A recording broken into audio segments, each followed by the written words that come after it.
I grew up in a ranch, surrounded by animals of all shapes and sizes. It's only after I left home that I learned that not everyone owns 30 cows, 20,000 chickens, 17 cats, 8 dogs, among others. And none of these numbers are made up. After I left home, I started struggling with depression and anxiety. But every time I'll go visit my parents, I'll feel calm and relaxed again.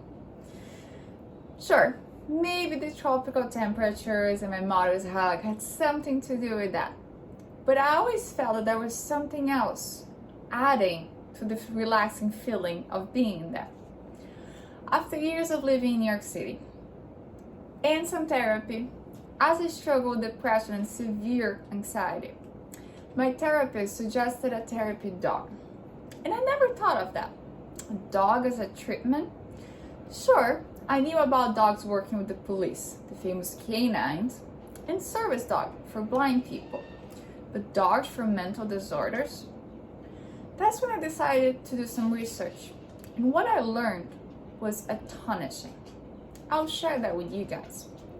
Dogs actually play a role in our physical health by helping us lower the risk of cardiovascular issues and allergies, and also in our mental health by helping stave off depression and anxiety, especially among college students. Dogs contribute to our cardiovascular health simply by needing to be walked and played with. In an NPR article, reporter Alison Aubrey mentions a study that found that dog owners are getting average 22 more minutes of exercise a day than non-dog owners. Dog owners also seem to be walking their dogs at an average of 3 miles per hour, which according to the Center for Disease Control and Prevention, the CDC, is considered moderate intensity. In that same article, prior studies show that moderate intensity walking is just as effective as running in lowering the risk of high blood pressure, high cholesterol, type 2 diabetes, among other conditions. And according to the American Heart Association, dog owners are 31% less likely to die of a stroke or a heart attack than non-dog owners. Scientists are now also studying the relationship between dogs and allergies. It has been previously thought that the less bacteria and viruses that we are around, the better for our health it is, especially for younger children. A research published by the Royal Society, a peer-reviewed journal, shows that dog ownership raises the level of 56 different classes of bacterial species in the indoor environment, actually helping with autoimmune disorders such as allergies and asthma. In a New York Times article titled "Are Pets the New Probiotic?" by Richard Schiffman, Jordan Pettia, a professor of environmental engineer at Yale University, says that exposure to animal microorganisms during the first 3 months of life helps to stimulate a child's immune system so that it doesn't become overly sensitive later in life.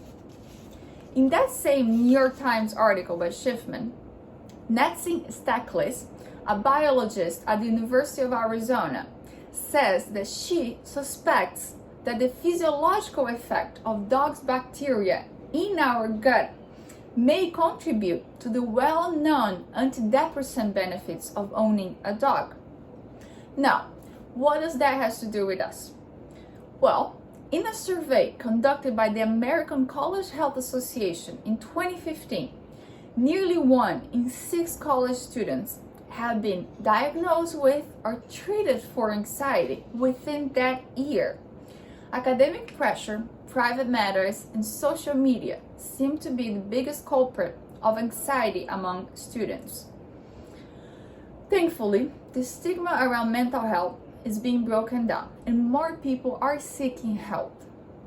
Our own school, VMCC, holds an event called De-Stress Fest twice a year, in May and in December, around the time of our semester finals. And one of the main attractions of that event is pet therapy. The attraction is called, wait for it, Pause for Paws. And it lets you hang out with pets for a couple hours a day in the hopes to help alleviate some of the anxiety of the finals. Due to our current situation, the event might not happen this year, but it's good to keep in mind for the future and maybe give it a try. So, next time you see a dog, keep in mind they're more than just good boys. Men's best friends can be actual medicine, helping lower the risk of cardiovascular issues, allergies, and also in our mental health by helping with anxiety.